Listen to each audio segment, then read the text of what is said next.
1916 में Albert Einstein ने अपनी जनरल थ्योरी ऑफ रिलेटिविटी 1915 के फॉलोअप पेपर में गणितीय रूप से दिखाया कि उनकी फील्ड इक्वेशन ग्रेविटेशनल वेव की मौजूदगी की भविष्यवाणी करती है। मुख्य शुरुआत है आइंस्टीन फील्ड इक्वेशन। ये वेव्स आखिर स्पेस टाइम में कैसे पैदा होती हैं? आइंस्टाइन ने एक स्थिति पर ध्यान दिया जहां स्पेस टाइम थोड़ा सा कर्विंग था। उन्होंने फील्ड इक्वेशंस को लिनियराइज किया, यानी स्पेस टाइम को लगभग फ्लैट माना और उसमें एक छोटी डिस्टर्बेंस डाली। इसके बाद इक्वेशंस कुछ इस तरह की वेव इक्वेशन में बदल गई। इसका मतलब है कि स्पेस टाइम की ये डिस्टर्बेंसेस वेव्स की तरह प्रोपगेट करती हैं, लाइट की स्पीड से, जैसे पानी में रिपल्स फैलते हैं। लेकिन स्पेस टाइम को फ्लैट क्यों मानते हैं? स्पेस टाइम को फ्लैट मानना वीक फील्ड अप्रोक्सीमेशन एक तरह का सिंप्लीफिकेशन है ताकि इक्वेशन आसान हो जाए। असल में जनरल रिलेटिविटी में स्पेस टाइम बहुत जटिल तरीके से कर्व होता है, मैटर और एनर्जी की वजह से।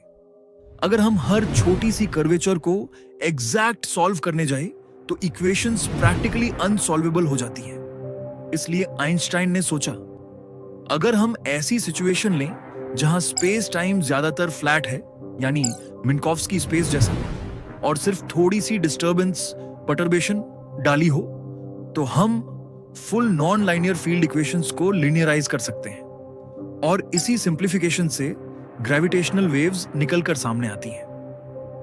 क्या फ्लैट स्पेस टाइम और फ्लैट यूनिवर्स एक ही चीज है?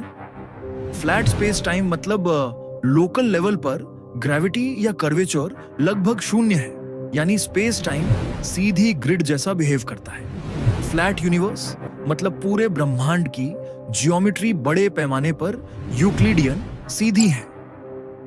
1916 में उन्होंने भविष्यवाणी की कि अगर बड़े बड़े से ऑब्जेक्ट्स एक्सेलरेट करते हैं तो वो ग्रेविटेशनल वेव्स भेजेंगे। लेकिन आइंस्टाइन को खुद यकीन नहीं था कि इंसान कभी इन्हें पकड़ भी पाएगा। उन्होंने सोचा, ये सिग्नल्स इतने कमजोर होंगे कि जमीन की जरा सी हलचल भी इन्हें दबा देगी। 1960 के दशक में जोसेफ वेबर नाम के वैज्ञानिक ने एल्यूमिनियम के बड़े बड़े सिलेंडर्स बनाए।